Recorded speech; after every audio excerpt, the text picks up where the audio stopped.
पीछे की क्लास में हम लोगों ने देखा था एनआर और सीआर। एनआर में हम लोगों ने बात किया था कि जब हमारे सामने एक ऐसा ग्रुप होता है जिससे हमारी तुलना की जाती है, वो होता है एनआर। और सीआर में देखा था कि एक जो है क्राइटेरिया फिक्स कर दी जाती है, वो होता था सीआर। पीछे की क्लास में अगर किसी को कोई दिक्कत हो तो पूछ सकता है, नहीं तो आज हम लोग बात करेंगे ग्रेडिंग सिस्टम के ऊपर। तीन तरीके की ग्रेडिंग हमको पढ़नी है। एक डायरेक्ट ग्रेडिंग होती है, एक इनडायरेक्ट ग्रेडिंग होती है और एक एब्सोल्यूट ग्रेडिंग होती है। ओके। तो डायरेक्ट ग्रेडिंग जो होती है वो हमारी, जैसे कि जो सीबीएसई बोर्ड में अगर हम लोगों ने देखा हो, तो वहाँ क्या होता है कि जो हमारा परसेंटेज होता है उसी को जो है डायरेक्ट बस ग्रेड में चेंज करके हमें जब बता दिया जाता है तो उसी को हम लोग बेसिकली डायरेक्ट ग्रेडिंग बोलते हैं। डिफिनीशन में देख सकते हैं कि direct grading involves assigning grades based on the actual performance of student on the specific task assessment or criteria. Characteristics इसके क्या क्या होते हैं? In the direct grading, grade are directly linked to student demonstrated mastery in the learning objective competency standards. Its focus on the assessing students' work or performance against the predetermined criteria or under standard. तो बस हमको इतना याद रखना है कि direct grading में क्या होता है कि हमारा जो भी स्कोर है, जो भी हम परसेंटेज या जो भी मार्क्स हम लोग गेन करते हैं, उसको हमारे सामने जो है कोई एक फिक्स्ड रूल के तहत उसको ग्रेड में कन्वर्ट करके हमारे सामने जो है पेश किया जाता है। जैसे कि 9.8 सीजीपी अगर किसी को बीएचयू से मिला है तो उसको अगर हम लोग परसेंटेज में कन्वर्ट करते हैं तो इसमें सबसे पहले 10 से मल्टीप्लाई करते हैं, ये हो जाता है 98%। और इसके बाद जो इसमें से 4.5 हम लोग माइनस करते हैं, तो ये हमारा हो गया टोटल लगभग 93.5%।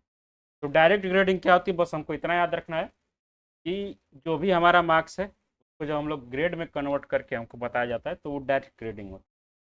अब इनडायरेक्ट ग्रेडिंग क्या होती है कि जैसे कि हम लोग जब छोटे बच्चों का ग्रेड कार्ड देखते हैं तो उसमें जो है उसके नॉलेज के अलावा, नॉलेज की इतर जो है बहुत सारे एक्टिविटीज़ जो है वो उसको जो है डिटरमाइन करके एक A grade, B grade, C grade और डी ग्रेड जो है वो दिया जाता है। जैसे कि आपका मार्क्स तो साथ में दिया ही जाएगा, लेकिन साथ में आपका अ, ये बताया जाए कि बच्चे जो है क्लास में कैसे जो है एक्टिव हैं, वो क्लास में उसका परफॉर्मेंस कैसा है, क्लास में वो कितना ज़्यादा फ्रेंड सर्किल में इन्वॉल्व होता है, उसकी एक्टिविटीज़ क्या क्या होती हैं।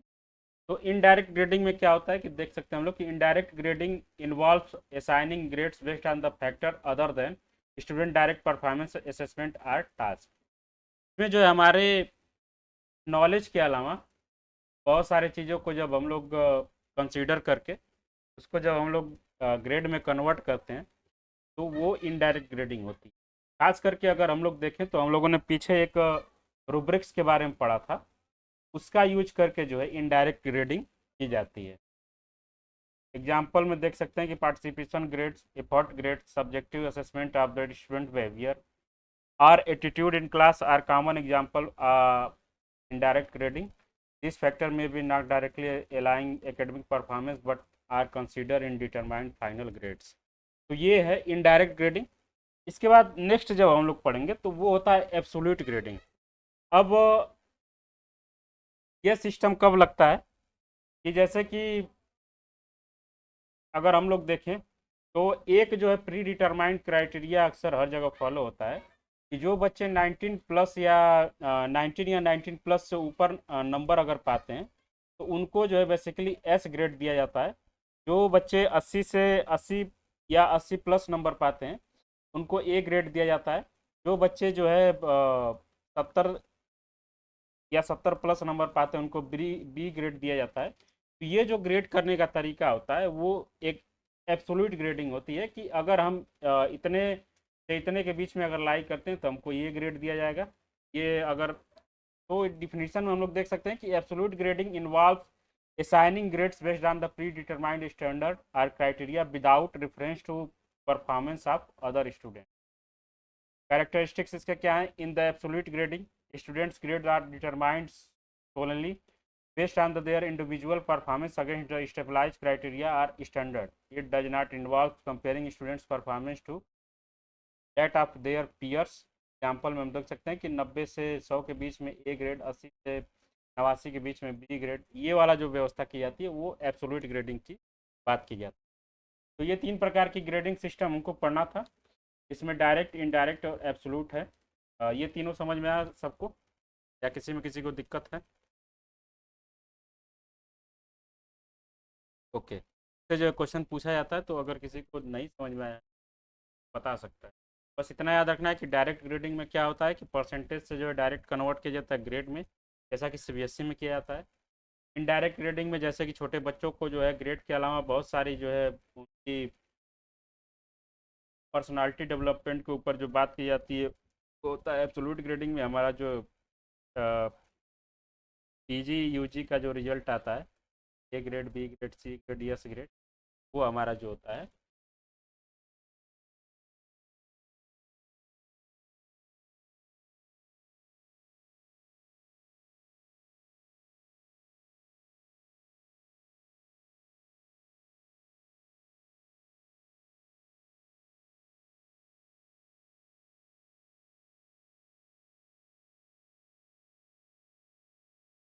मेन डिफरेंस अगर देखा जाए शशांक तो बस यही है कि हमको अगर चाहें तो अगर किसी बच्चे को जो हमारा पेपर चेक होता है बेसिक, वो उसका जो शो कर दे कि बी प्लस हम लोगों ने पाया है, तो यहाँ से जो है हमको अपना रियल परसेंटेज जो है याद कर पाना मुश्किल हो जाएगा।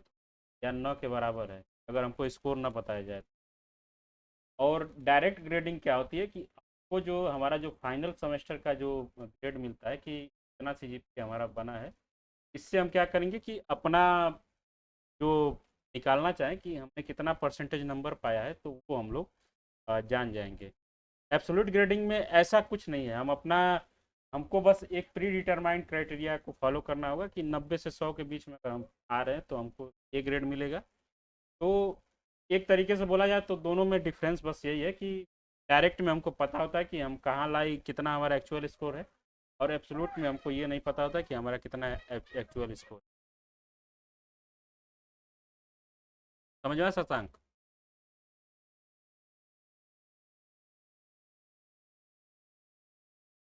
जैसे कि अभी अपने सेमेस्टर की बात देख लीजिए तो जो वाइवा वाला सेक्शन था उसमें बहुत लोगों को बी प्लस, ए प्लस ऐसे करके नंबर दे दिया गया। उनका जो है मार्क्स उनको नहीं बताया।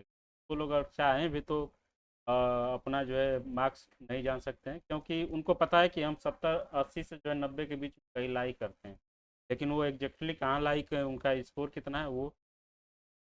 या किसी को भी बी प्लस दिया गया, एक बच्चे का 80 भी नंबर हो, ऐसा सेमेस्टर में हम लोग अक्सर देखते हैं, किसी का 80 नंबर है, किसी का 89 नंबर है, दोनों का जो ग्रेड है वो सेम ही होगा। स्कोर कार्ड जब बनेगा तो वो लगभग दोनों का सेम ही आएगा। तो ये डिफरेंस जो है एब्सोल्यूट ग्रेडिंग और डायरेक्ट ग्रेडिंग। अगर हमको डायरेक्ट ग्रेडिंग में पता है कि हमारा 8.9 सी जी पी है, 9.8 सी जी पी है, तो उसको हम लोग कन्वर्ट कर सकते हैं, अपने स्कोर में उसको कन्वर्ट कर सकते हैं। लेकिन एब्सोल्यूट ग्रेडिंग में ऐसा कुछ हम लोग नहीं कर सकते। ओके।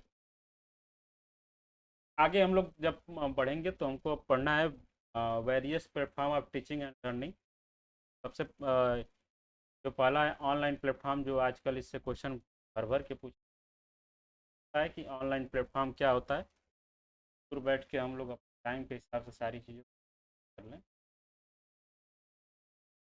एडवांटेज और डिसएडवांटेज का थोड़ा सा हम लोग ध्यान रखेंगे कि क्या क्या एडवांटेज और क्या क्या डिसएडवांटेज होता है, क्योंकि इससे पूछा जाता है क्वेश्चन कि which of the following is advantage of the online teaching या मोक्स या स्वयं प्रभा। कुछ भी आपके सामने दे देगा तो याद रखेंगे कि सबसे अच्छी जो बात होती है इसमें एसेसिबिलिटी जो होती है कि हम लोग बहुत ईजी से जो है किसी चीज़ को एक्सेस कर सकते हैं कहीं से भी बैठ के कहीं से। फ्लेक्सिबिलिटी इसमें होती है, बहुत सारे कोर्स जो होते हैं रिकॉर्डिंग अगर आपको दे दी जाती है तो आप दिन में देखिए, रात में देखिए, कभी भी देखिए, वो फ्लेक्सिबिलिटी होती है। कास्ट इफेक्टिवनेस में जो है फिजिकल कास्ट जो है बचता है, क्लासरूम सेटअप और जो भी फिजिकल इन्वायरमेंट क्रिएट करने की कास्ट होती है, तो वो जो है बहुत ज़्यादा कास्ट इफेक्टिव जो होती हैं, इसमें कॉस्ट बहुत कम होता है। डाइवर्स लर्निंग रिसोर्सेज होते हैं, इसमें जो है अगर हम कॉस्ट कम है, जाहिर सी बात है कि जब लोग इसमें ज़्यादा से ज़्यादा इन्वेस्ट करेंगे तो डाइवर्स लर्निंग रिसोर्सेज जो है उसके बाद ग्लोबल रीच। लोग भारत में बैठ के अगर चाहें तो अमेरिका का कंटेंट, अमेरिका में बैठ के चाहें तो भारत का कंटेंट आसानी से देख। पर्सनलाइज पर्सनलाइज लर्निंग, हम लोग जैसा चाहें अपने चॉइस के हिसाब से जो चाहें वो पढ़ते हैं। लाइफ लॉन्ग लर्निंग अपॉर्चुनिटी, ऐसा कोई व्यवस्था नहीं है। आप 12th के हैं तो आपकी एज जो है बिलो 16 होनी चाहिए, ऐसा कुछ नहीं, जब चाहें तब पढ़ें। इन्वायरमेंटल सस्टेनेबिलिटी, जाहिर सी बात है कि सारी चीज़ें ऑनलाइन हो रही हैं तो जो है इन्वायरमेंट को जो है कम से कम जो है नुकसान हम लोग, ये सब सारी चीज़ें। अब डिसएडवांटेज के ऊपर भी थोड़ा सा ध्यान। टेक्निकल इशू, बहुत सारे ऐसे टीचर हैं जिन, हाँ बताइए।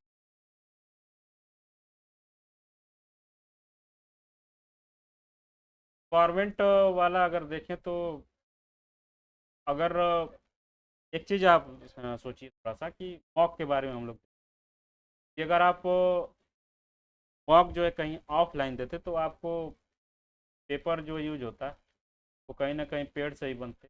वही मॉक अगर आप ऑनलाइन देते हैं तो पेपरलेस मॉक हो जाएगा, तो वहाँ जो है पेपर, उस पेपर को बनाने के लिए पेड़ जो है नहीं काटे जाएंगे, तो कहीं ना कहीं इन्वायरमेंट को अच्छे से जो है फ़ायदा जो है होगा। इसी तरीके से बहुत सारी चीज़ें हैं, जैसे कि अगर आप कहीं जाते, फिजिकल क्लासरूम ज्वाइन करते, तो वहाँ जो फर्नीचर होते वो पेड़ के काट के बनाए जाते। वहाँ जो बिजली की सप्लाई होती उसके लिए बहुत सारे चीज़ों को किया जाता। वहाँ जनरेटर यूज होता है, उस जनरेटर से जो है कार्बन डाइऑक्साइड हमारे इन्वायरमेंट में जाती। तो इस तरीके से जो है इन्वायरमेंटल सस्टेनेबिलिटी जो है वो थोड़ी सी हो जाती है ऑनलाइन टीचिंग के माध्यम से। समझ में आऊँगा शंकर?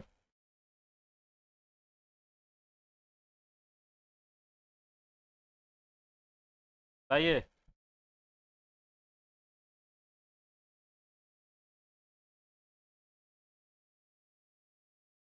आगे बढ़ेंगे हम लोग, डिसएडवांटेज में देख लेंगे। सबसे ज़्यादा जो आती है प्रॉब्लम वो आती है टेक्निकल इशू की, कि अगर हम लोग ऑनलाइन रिसोर्स को यूज करना चाहते हैं, ऑनलाइन कोई भी चीज़ पढ़ना चाहते हैं, सबसे पहले हमको टेक्निकल नॉलेज होनी चाहिए। कैसे स्मार्टफोन यूज करना है, कैसे लैपटॉप यूज करना है, कैसे कोई साइट विजिट करते हैं, तो ये सब नॉलेज जो है हमको होनी चाहिए। टेक्निकल इशू क्या आती है, कई बार जो टेक्निकल एरर आता है, जैसे कि क्या होता है कि कभी जो है इंटरनेट अगर लैग लैग करने लगा तो हमारी क्लास जो है नहीं हो पाती है। कई बार क्या होता है कि लैपटॉप अगर हैंग करने लगा तो हमारी क्लास नहीं हो पाती है।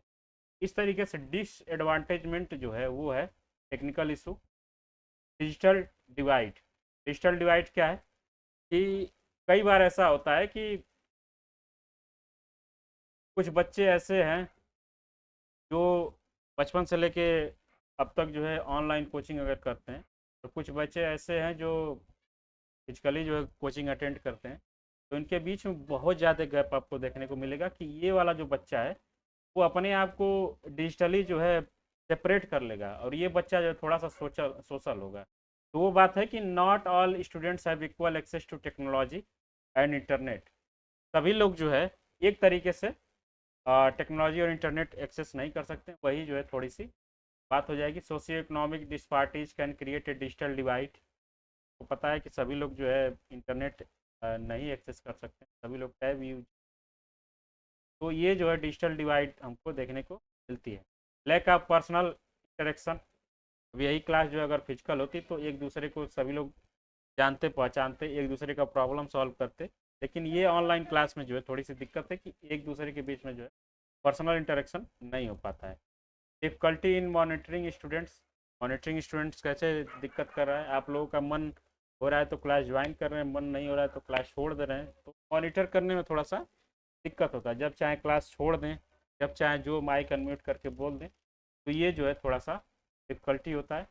डिस्ट्रैक्शन बहुत ज़्यादा होते हैं, हम लोग अभी क्लास कर रहे हैं, ऊपर से कोई व्हाट्सअप का नोटिफिकेशन अगर आ जाए तो तुरंत जो है उसको हम लोग देखेंगे। व्हाट्सएप चलाने गए तो वहाँ किसी से चैट करने लगे, वाईटी का, यूट्यूब का कोई नोटिफिकेशन आया, इंस्टाग्राम का कोई नोटिफिकेशन आया, तो इस तरीके से डिस्ट्रक्शन जो है बहुत ज़्यादा हैं ऑनलाइन प्लेटफॉर्म्स के ऊपर।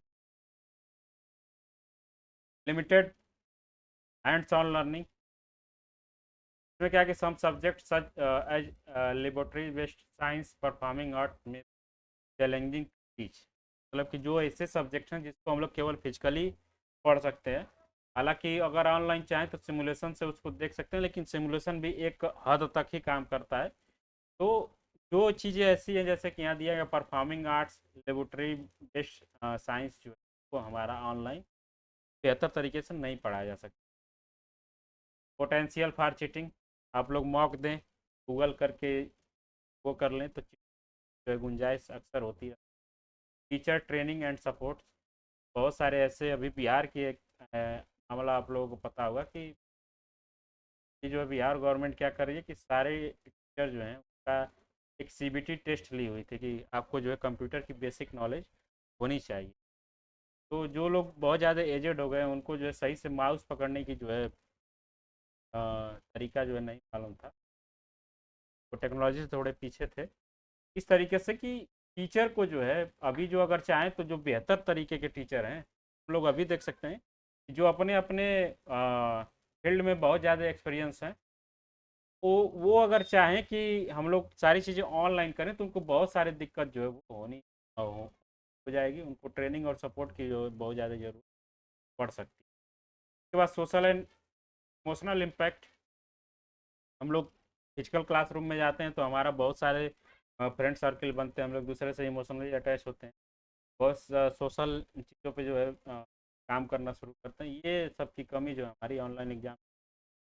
डिजिटल फटीक में क्या होता है कि बच्चे जो है बहुत ज़्यादा जो है टाइम स्पेंड करने लगते हैं डिजिटल चीज़ों, बहुत ज़्यादा टैब यूज करने लगे, बहुत ज़्यादा फ़ोन यूज करने लगे, तो जो है बहुत सारी फिजिकल और साइकोलॉजिकल डिस्टर्बेंस जो है उसके अंदर। तो ये सब कुछ डिसएडवांटेज हैं, एडवांटेज हैं, दोनों को हमको याद रखना है। आपसे जो है दोनों क्वेश्चन पूछा जा सकता है कि which of the following is the advantage और which of the following is the disadvantage of on प्रभास। क्लियर है सबको?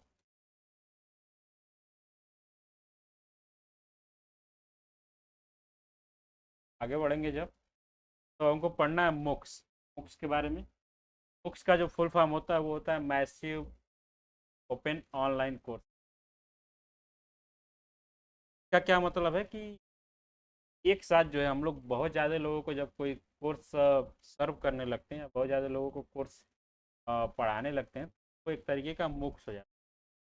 मुक्स का क्या है, इसमें कुछ कुछ जो हमको ये पता है, इसके आधार पे इसको मुक्स बोला जाता है। सबसे पहला है कि इसका ओपन एक्सेस होना चाहिए। ओपन एक्सेस का मतलब है कि MOOCs are accessible to anyone with an internet connection regardless of geographical location, educational background, finance. They are often free or available at low cost, making education more exclusive and accessible global audience. Open access होता है या mostly जो है मुक्स free होते हैं, जैसे कि स्वयं प्रभा है का जो मुक्स है जो हमारे टेलीविज़न पे सारी चीज़ें ब्रॉडकास्ट होती हैं फ्री ऑफ कॉस्ट है, या अगर कोई कॉस्ट होगी भी तो बहुत ज़्यादा लो कॉस्ट होगी, जैसे कि ईजिली जो है बहुत सारे लोग एक्सेस। के बाद पैसिव स्केल क्या होता है कि एक साथ जो बहुत ज़्यादा लोग एक साथ जो है पढ़ाई करते हैं। Books can accommodate 10 of thousands or even 100 of thousands learner simultaneously. This massive scales enables universities institutions to reach a broader audience, democratize access to high quality, जैसे कि सबसे इम्पोर्टेंट इसमें क्या है कि इसको जो है मैसिव स्केल पे सेल किया जाता है, मैसिव स्केल पे इस पर लोगों को ऐड किया जाता है, और इसमें जो है बेहतर तरीके की शिक्षा जो है बहुत ही लो कॉस्ट में, बहुत ही मोस्टली जो है फ्री ऑफ कॉस्ट में बहुत सारे लोगों को साथ मिलती है। डाइवर्स कंटेंट, बुक्स अगर लो कॉस्ट है तो हम लोग जैसा बुक्स चाहें, जिस तरीके का जो सब्जेक्ट चाहें वो पढ़ सकते हैं। इससे books cover A wide range of subjects including not limited to computer science, business, humanities, social science, mathematics, language learning. Learners can diverse area and the their interest career goal and pursue. Flexible learning experiences flexible होती है, इसमें timing की कोई झंझट नहीं होती। जो हम लोगों ने ऑनलाइन एजुकेशन में पढ़ा था वो यहाँ सारी चीज़ें लागू हो जाए। उसके बाद इसमें बहुत इंटरेक्टिव लर्निंग होती है। इंटरेक्टिव लर्निंग का क्या मतलब है कि अभी जो हम आपको पढ़ा रहे हैं, इसमें 10 स्टूडेंट भी हो सकते हैं, 100 स्टूडेंट भी हो सकते हैं, 1000 स्टूडेंट, 2000 स्टूडेंट भी हो। लेकिन हम चाहें तो सेशन को जो है इंटरेक्टिव बना सकते हैं। आप भी उधर से क्वेश्चन राइज कर सकते हैं, इधर से हम आंसर कर सकते हैं, इधर से हम भी क्वेश्चन राइज कर सकते हैं, आप लोग आंसर कर सकते हैं। तो मुक्स जो है बनाया गया था इंटरेक्टिव के लिए। ये कई बार ऐसा होता है कि ये इंटरेक्टिव नहीं भी होते हैं, फॉर्मेट में बहुत सारी चीज़ें मिल जाएंगी, लेकिन वहाँ भी इंटरेक्शन जो है वो होने का कहीं ना कहीं कोई ना कोई साधन जो है, जैसे कि many मुक्स cooperated interactive elements such as quiz, assignment, runs peer-to-peer collaboration and interaction among participants। ये सब सारी चीज़ें हमको देखने को मिलेगी। क्वालिटी इंस्ट्रक्शंस, जैसे कि एक ही प्रोफेसर 10,000 लोगों को पढ़ा रहा है, तो यहाँ जो है पैसे की कोई दिक्कत होगी नहीं, और जब पैसा अच्छा मिलेगा तो बेहतर से बेहतर फैकल्टी जो है हम ऑनलाइन एजुकेशन में बहुत ही सस्ते दामों में हम easily access. Credential option, while many MOOCs offer certificates or complementation on the badge, some also provide opportunity for learner earn academic credit professional certificate। Their credentialing options enhance value of MOOCs। कई बार ऐसे क्या होता है कि जब हम लोग इग्नू या स्वयं प्रभा का जो कोर्स है उसको जब ज्वाइन करते हैं, तो वो बस नॉलेज के साथ साथ हमको जो है कई सारे सर्टिफिकेट भी देते हैं, एकेडमिक क्रेडिट भी देते हैं। वो जो है हमारी अलग सी चीज़ें होती हैं। डाटा एनालिसिस एंड पर्सनलाइजेशन, जैसे कि मुख्य क्या फ़ायदा होता है कि आप लोगों में से डाटा एनालिसिस करना जो है ईजी होता है as compare to physical classes. अब यहाँ पे मैंने एक क्विज डाला, क्विज में कितने लोगों ने कितना सही किया कितना गलत किया ये मेरे सामने आ जाता है। 75% लोग सही अटेम्प्ट कर रहे हैं, 25% लोग गलत अटेम्प्ट कर रहे हैं। इस बच्चे का जो है बार बार आंसर रॉन्ग आ रहा है, इस बच्चे का जो है बार बार आंसर राइट आ रहा है। तो ये सब जो है डाटा एनालिसिस करने में और चीज़ों को पर्सनलाइज करने में मुक्स में थोड़ी सी आसानी हो सकती है। हालांकि जब बहुत ज़्यादा स्टूडेंट्स की जो संख्या हो जाती है, वहाँ जो है चीज़ें गड़बड़ होने लगती है। जैसे PW की बात करें तो एक साथ में जो लाखों लाखों बच्चे शामिल कर लेता है बैच में, तो वहाँ जो चीज़ों को पर्सनलाइज करने में थोड़ी सी दिक्कत होती है। लेकिन अपने क्लास की बात करें तो जितने भी लोग हैं वहाँ मैं अगर सबको चाहूँ तो सबके हिसाब से पर्सनलाइज तरीके से जो भी चाहिए हैं कर सकता। क्लियर है ये?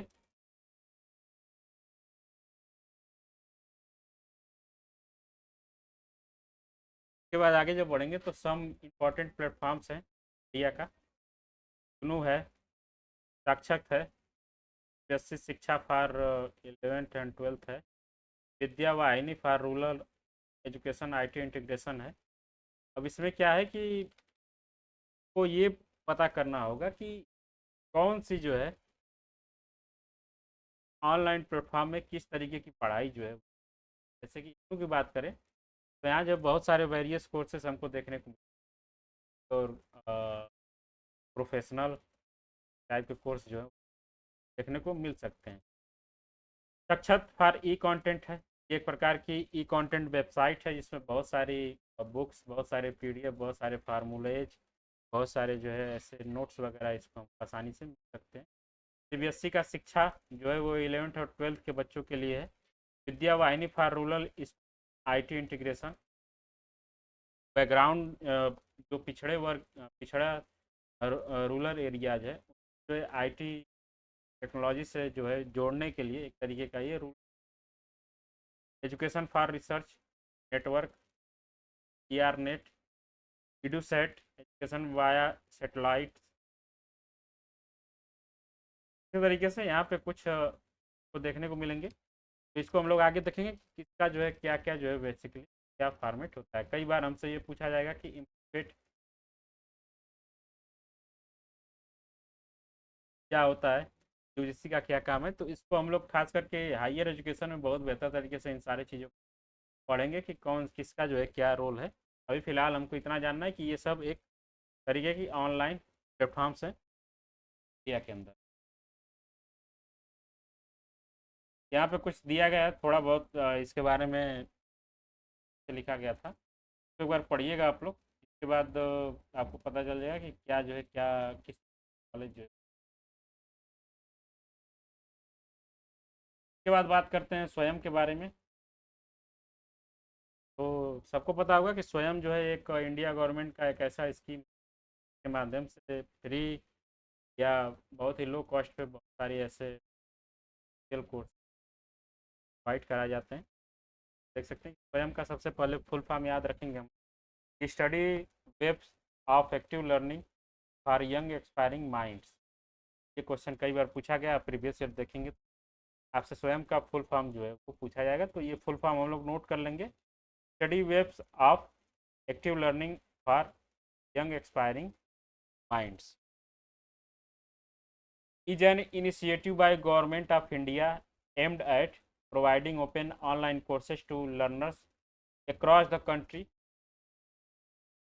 सबसे पहले लॉन्च डेट जो है ये सबको याद होना चाहिए कि 9 जुलाई 2017 को जो है हमारे MHRD के द्वारा, ministry of human resource development के द्वारा इसको लॉन्च किया गया था। अब जो है खास करके मिनिस्ट्री ऑफ एजुकेशन उसको बोला जाता है। तो याद रखेंगे हम लोग कि स्वयं का जो लॉन्च डेट है वो 9 जुलाई 2070 है। प्लेटफॉर्म इसमें क्या है, Swayam operate and online platform such as host courses across various discipline and educational levels including school education 9 to 12, undergraduate, postgraduate and other professional.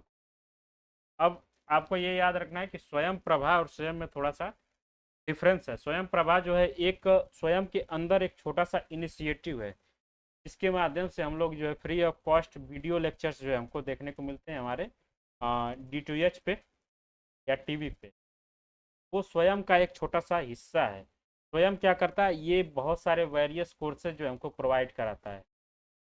लोग देख सकते हैं कि 9 से 12 तक अंडर ग्रेजुएट, पोस्ट ग्रेजुएट और प्रोफेशनल कोर्सेज भी provide कराए जाते हैं। कोर्सेज इसमें क्या है, Swayam offers a wide range of courses developed by faculty members from institute such as IIT, IIM, Central Universities, other reputed educational institutions to India. The course over subject like engineering, humanities, social sciences, management sciences, mathematics and more. ये सब सारी चीज़ें जो हमको आसानी से open access है इसका। ओपन एक्सेस हम लोग पीछे जैसा कि जान सकें कि मोस्टली जो है फ्री ऑफ कॉस्ट होता है। अगर कॉस्ट होगा भी तो बहुत जो है कम कॉस्ट लोगों को देखने को मिलेगी।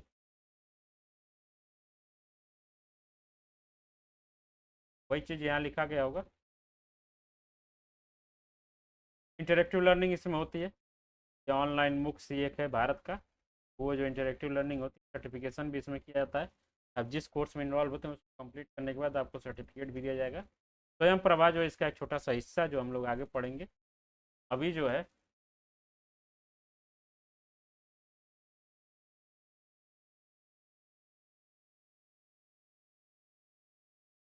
नहीं नहीं ये वीडियो लेक्चर्स है, असाइनमेंट है, क्विज है,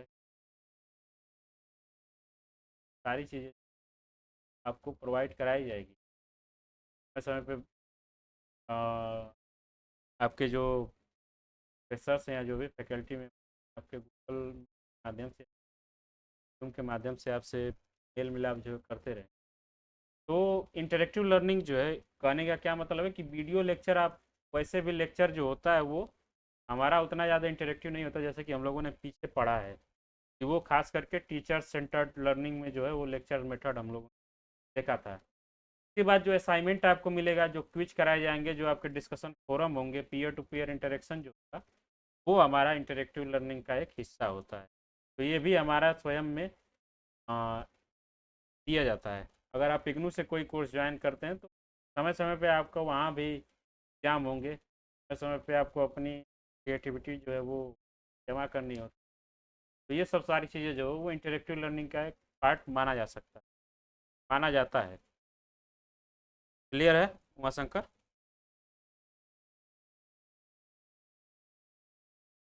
स्वयं प्रभा जो है इसमें 32 नहीं, खास करके 40 के आसपास जो है DTH चैनल हैं, वो हम लोग देख लेंगे कितना है, तो ऑनलाइन जो है लिस्ट।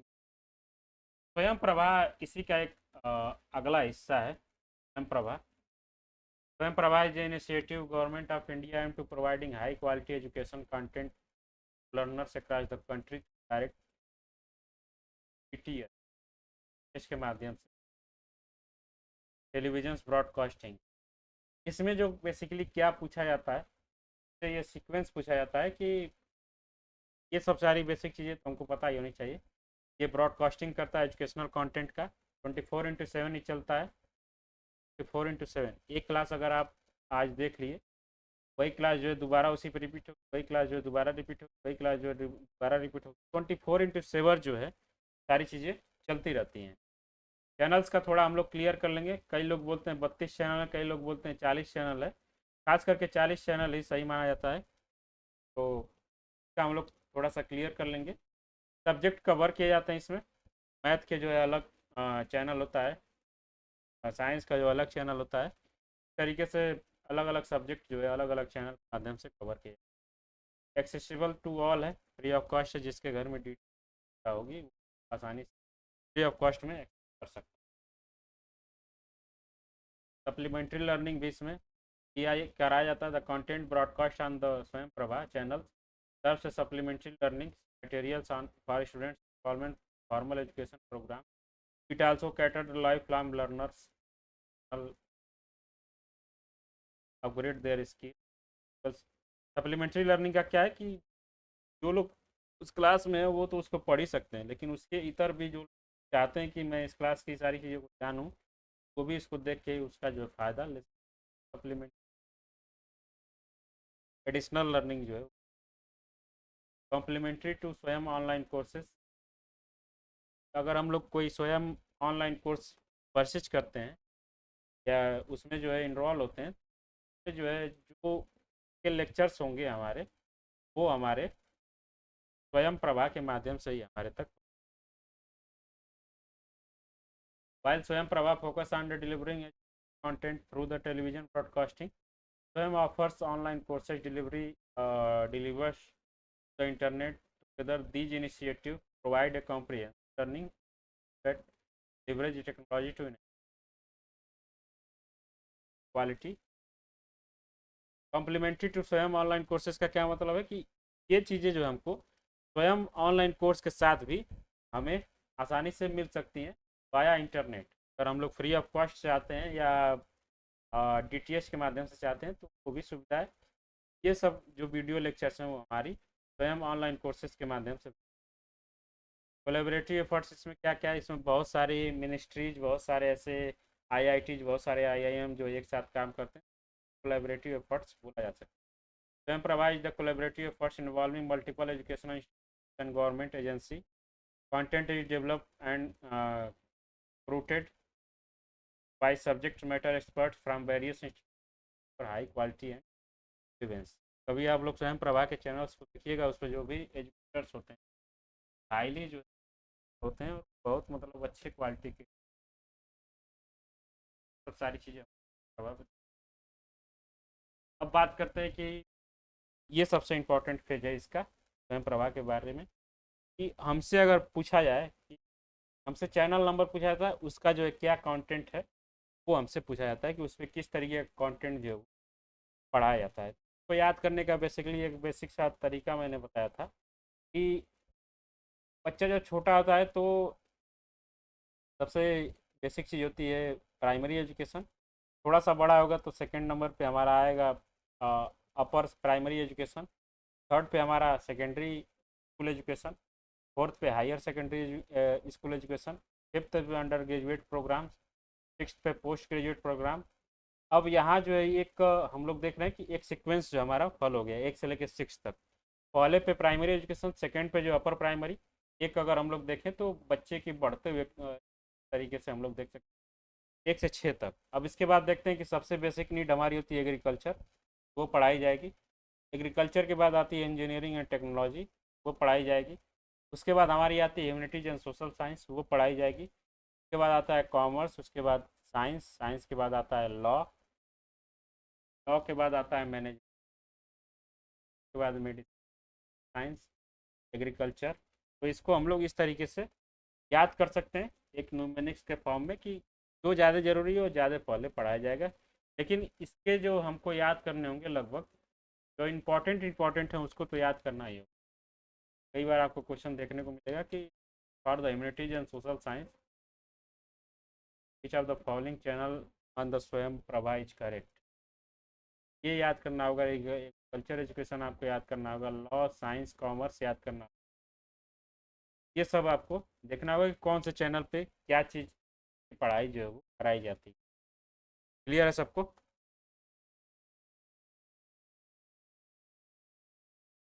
सही है, इसको एक बार पढ़िएगा आप लोग और कोशिश करिएगा कि एक चार्ट बना लें। आप जहाँ भी नोट्स बना रहे हो वहाँ इसको लाइन वाइज जो है कर लिया जाए, और अपने समझ के हिसाब से जैसा मैंने बताया कि मैंने जब इसको याद किया था तो इसी तरीके से याद किया था कि जो ज़्यादा ज़रूरी है वो सबसे पहले होगा। तो ये 6 हमने पढ़ते हुए एज के क्रम में देख लिया था। इसके बाद आगे जो हम लोग बढ़ेंगे तो जो ज़्यादा ज़रूरी वो सबसे पहले होगा। तो ये चीज़ें जो है एलिमिनेट करने में ज़्यादा सिंपल होती हैं। जैसे कि कई बार क्या होता है इसमें मैच द फॉलोइंग तरीके का क्वेश्चन भी पूछा जाता है कि आपसे दे देगा 9th 10th 11th 12th, यहाँ दे देगा कि science, home science, social science. तो पता है कि क्या जो है ज़्यादा ज़रूरी है तो वो पहले आएगा। इस तरीके से हम लोग एलिमिनेट करेंगे जब तो वो ज़्यादा हमारे लिए बेनिफिशियल होगा। इसके बाद आते हैं कि बहुत सारी ऐसी teaching supportive apps and websites हैं जिसके बारे में भर भर के क्वेश्चन जो पूछे जा रहे हैं। तो मैं आपको बताऊंगा कि कौन सा ऐप जो है किस तरीके का काम जो है वो कर सकता है। जैसे कि कंटेंट क्रिएशन एंड प्रेजेंटेशन के लिए हम लोग क्या यूज करते हैं, Canva, Prezi, Google slide, Padlet. Padlet से जो क्वेश्चन कई बार पूछा गया, पैडलेट क्या होता है? Create digital bulletin board for collaborative brain storming discussion and sharing. Padlet एक तरीके का जो है बोर्ड होता है, तरीके का जो है डिजिटल बोर्ड या कई बार ये ऑफलाइन तरीके का भी बोर्ड हो सकता है। पे हम लोग कई सारे ऐसे माइंड मैप्स बनाने का जो है वो काम करते हैं। खास करके ब्रेन स्टॉर्मिंग और माइंड मैपिंग के लिए भी पैडलेट को यूज़ किया जाता है, और अपने नॉलेज को अपने कंटेंट क्रिएटर और उसको प्रेजेंटेशन के लिए पैडलेट का यूज किया जाता है। तो इसके अलावा भी बहुत सारे ऐप्स हो सकते हैं। वो ऐप्स इनफाइनाइट्स हैं, लाखों ऐप्स जो है हमारे गूगल पे पड़े हैं, लाखों वेबसाइट जो है गूगल पे हैं। लेकिन हमको बेसिक जो है जानकारी होनी चाहिए। जो क्वेश्चन पूछा गया वही आपके सामने यहाँ है कि कैनवा, फ्रेजी और गूगल स्लाइड्स और पैडलेट्स ये हमारे कंटेंट क्रिएशन और प्रेजेंटेशन के लिए यूज किए जाते हैं। क्लासरूम मैनेजमेंट के लिए गूगल क्लासरूम, क्लास डोजो, रीमाइंड, एडमोडो जो है वो हमारे क्लासरूम मैनेजमेंट और कम्युनिकेशन के लिए यूज किए जाते हैं। गूगल क्लासरूम तो बहुत सारे लोगों ने अपना असाइनमेंट और बहुत सारे लोगों ने अपना वर्क जो सबमिट किया होगा। क्लास डोजो, रिमाइंड और एडोमोडो जो है ये सब क्लासरूम मैनेजमेंट और कम्युनिकेशन जाते हैं। कोलेबरेशन एंड ग्रुप वर्क के लिए गूगल वर्क स्पेस, इस पर बहुत सारे लोग एक जगह इकट्ठा हो जाते हैं और वहाँ जो है चीज़ों को कोलेबरेटिव तरीके से करते हैं। माइक्रोसॉफ्ट टीम्स, ट्रेलो, स्लैक जो है ये कोलेबरेशन और ग्रुप वर्क के लिए है। Content curation and resource sharing के लिए इंटरेस्ट है, टीगो है, क्लिप बोर्ड है। ये सब कंटेंट क्यूरेशन, कंटेंट को एक जगह से दूसरी जगह पहुंचाने के लिए, या कंटेंट शेयरिंग रिसोर्स शेयरिंग के लिए यूज किया जाए। प्रोफेशनल डेवलपमेंट्स के लिए लिंक्डइन से लर्निंग, कोर्सेरा, इडूटोपिया, ये सब जो है हमारे प्रोफेशनल डेवलपमेंट के लिए हैं। बहुत सारे वेरियस टाइप के कोर्सेस हमको प्रोवाइड कराए जाते हैं हमारे लर्निंग, खास करके interactive white board tools, jam board, Miro. Miro भी हमको पूछा जाएगा, याद रखेंगे। ऑनलाइन कोलेबरेटिव वाइट बोर्ड है प्लेटफॉर्म से brain storming, planning and teaching activity. Miro को हम लोग याद रखेंगे, ये एक तरीके का माइंड मैपिंग के लिए भी यूज किया जाता है, और ये इंटरेक्टिव वाइट बोर्ड टूल्स की तरह भी यूज किया जाता है। इसमें भी ब्रेन स्टॉर्मिंग, प्लानिंग ये इंक्लूड हम लोगों को मिलेगा। इसका मतलब कि वो माइंड मैपिंग के लिए भी किया जाता है। एक्सप्लेन एवरीथिंग, मीरो और जैम बोर्ड ये interactive white board tools. Video creation के लिए फ्लिप ग्रिड, ई वीडियो, पावटून, ये सब हमारे वीडियो क्रिएशन और एडिटिंग के लिए हैं। इसमें हम लोग काइन मास्टर को भी रख सकते हैं, एडोब प्रीमियर को भी रख सकते हैं, हम लोग फिल्मोरा को भी रख सकते हैं। बहुत सारे ऐसे अभी ऑनलाइन टूल्स हैं हमारे वीडियो क्रिएशन और वर्चुअल लैब एंड सिमुलेशन के लिए से क्वेश्चन पूछा गया है। मैं आपको बता रहा हूँ, ये रिसर्च में से पूछा गया है। फिजिकल इन्वायरमेंट इंटरेक्टिव सिमुलेशन का पूरा ये नाम हो सकता है। तो फेट इंटरेक्टिव सिमुलेशन हम लोग याद रखेंगे। Free online simulation for science math concept including physical chemistry biology and mathematics. ये virtual lab and simulation. Labster जो है वो virtual lab simulation covering various science subjects. Explore learning Gizmos, ये भी एक प्रकार का वर्चुअल लैब है, तो भी हम लोग याद रखेंगे। लैंग्वेज शेयरिंग के लिए डुओलिंगो अक्सर सभी लोग यूज होगी। डुओलिंगो से आप बहुत आसानी से बहुत ज़्यादा। रोसेटा स्टोन, देखिए रोसेटा स्टोन आपसे पूछा जाए तो आप बता ही नहीं पाएंगे कि ये किस तरीके का सॉफ्टवेयर है। Memrise, Memrise language learning platform interactive games, तरीके के कुछ हमारे सामने लैंग्वेज लर्निंग।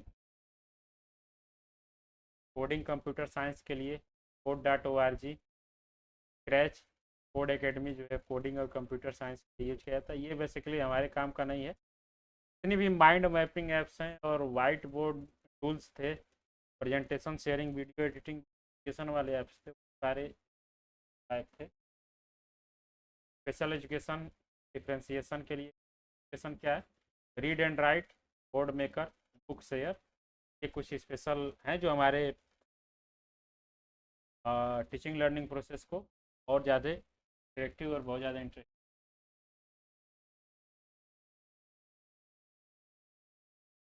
देखिए इस पर क्या है, स्पेशल एजुकेशन का एक मतलब हम लोगों ने और पढ़ा था कि जो खास करके स्पेशल बच्चे होते हैं को पढ़ने और पढ़ाने के लिए ज़्यादा इंपॉर्टेंट होता है। रीड एंड राइट जो है वो literacy support tools offering features like text to speech, word prediction, vocabulary subject. Text to speech जो है हमारे जो ब्लाइंड स्टूडेंट्स होते हैं ये बहुत ज़्यादा बेनिफिट होता है। बोर्ड में मेकर्स जो है वो create customisable visual supports communication boards learning materials for students with special needs. Book share जो है हमारे वो रीडिंग बैरियर्स इंक्लूडिंग डायलेक्सिया और विजुअल पेरेंट जो बुक शेयर की मदद से हम लोग सारी चीज़ें करा सकते हैं। उसके बाद स्टेम एजुकेशन में क्या होते हैं, ये थोड़े से स्टैंडर्ड टाइप के ऐप्स होते हैं जो हमारे टीचिंग लर्निंग प्रोसेस को एक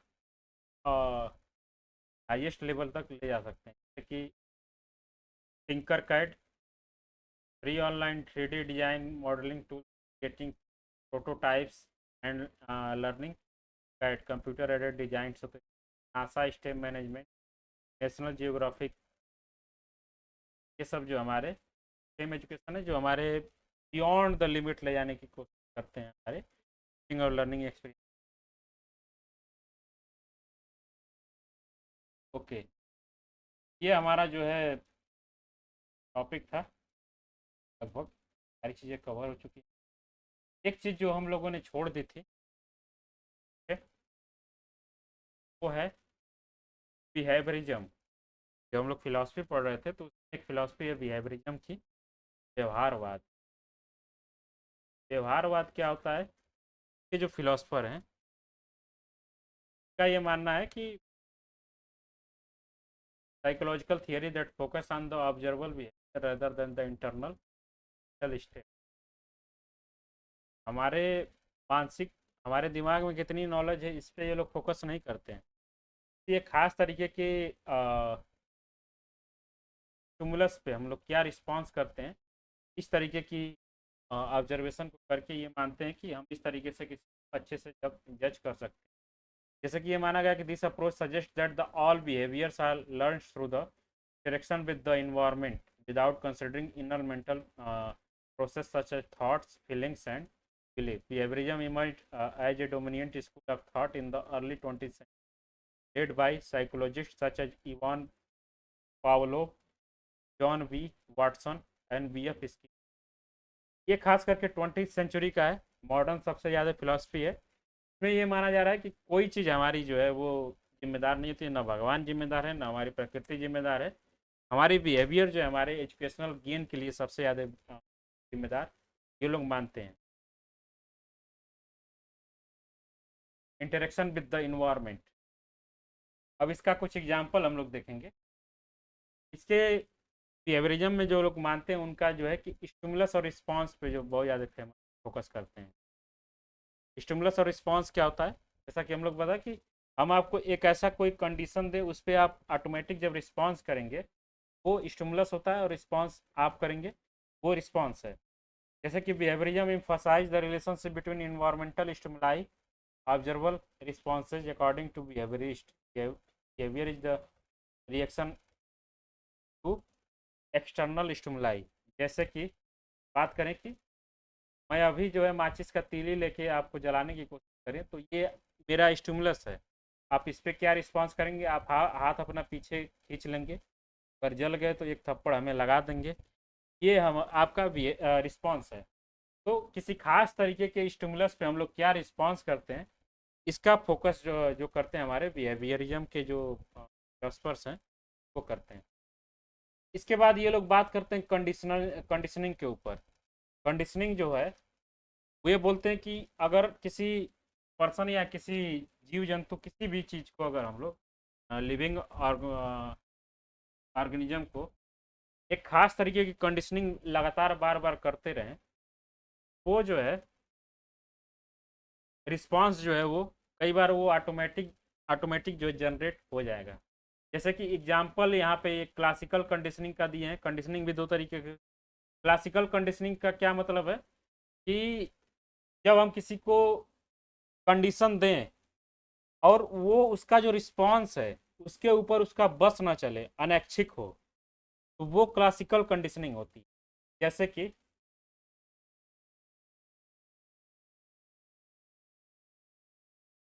यहाँ पे एक एग्जांपल देते हैं, ये खास करके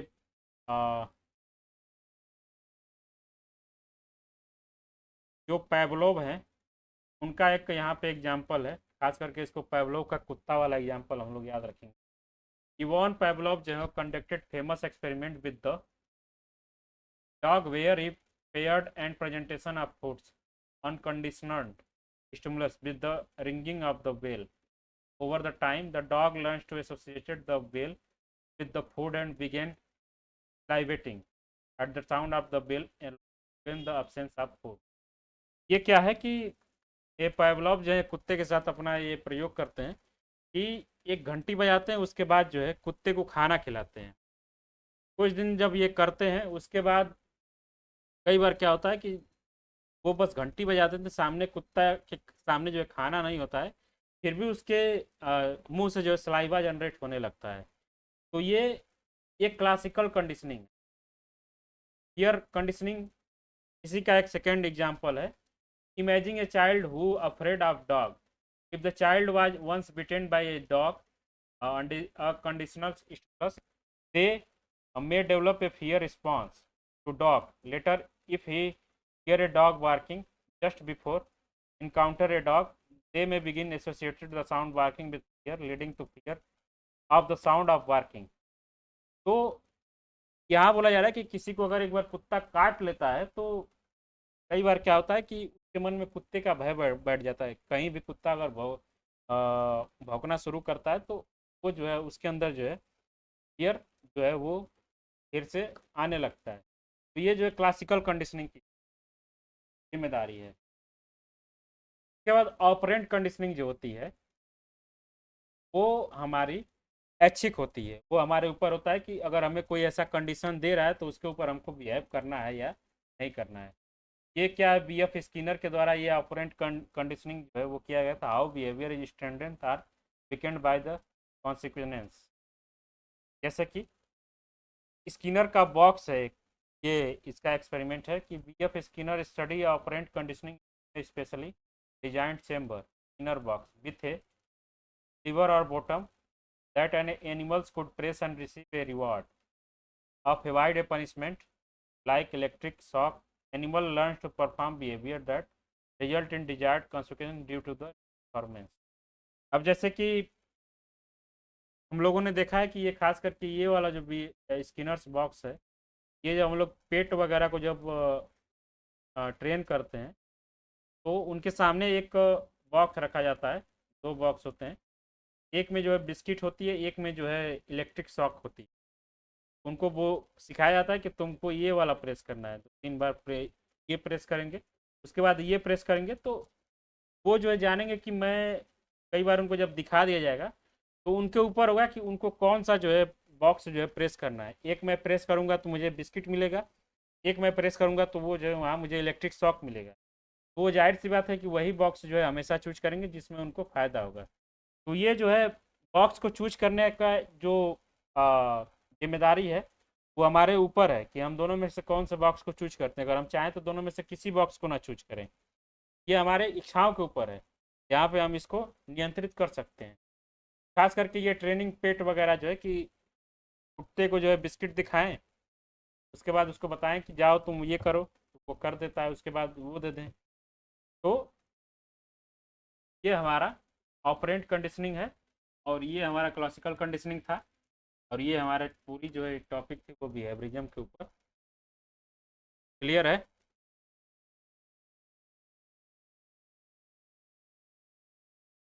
बताइए गार्गी और निधि शशांक आप लोगों को।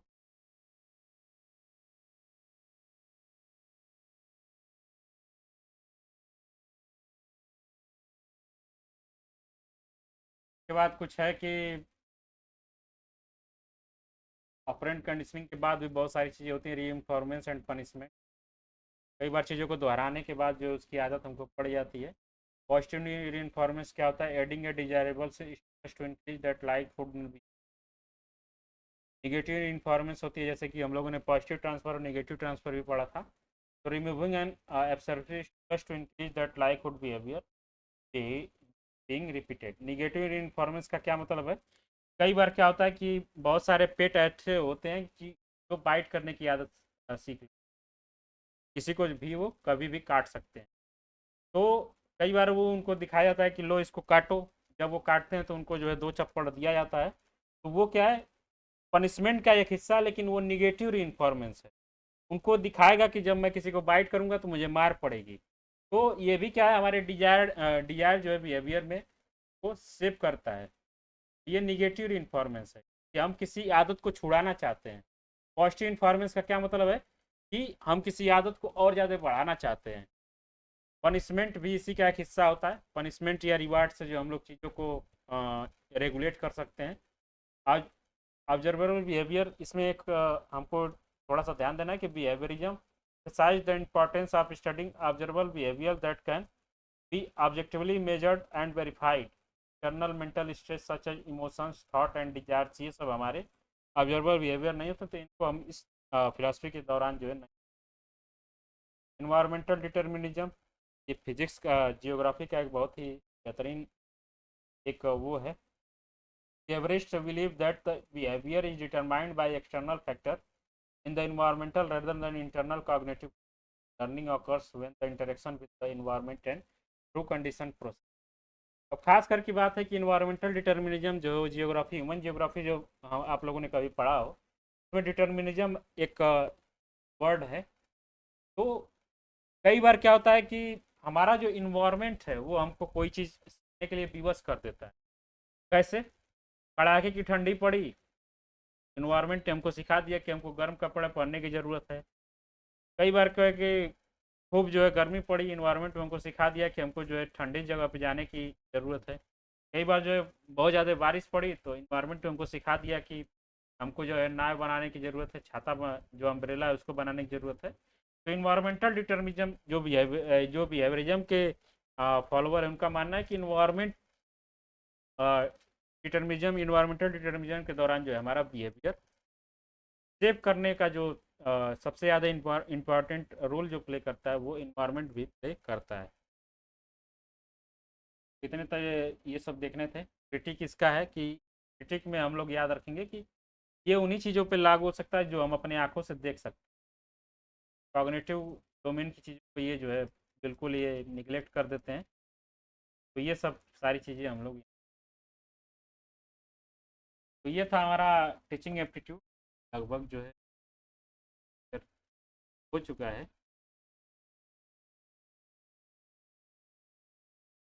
एक बार पीपीटी आप लोग देख लीजिएगा, अगर किसी को किसी पॉइंट में दिक्कत हो तो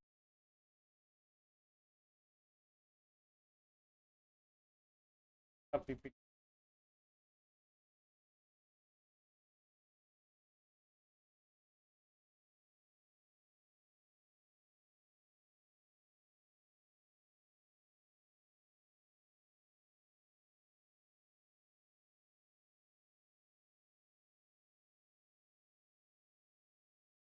बहुत सारे क्वेश्चन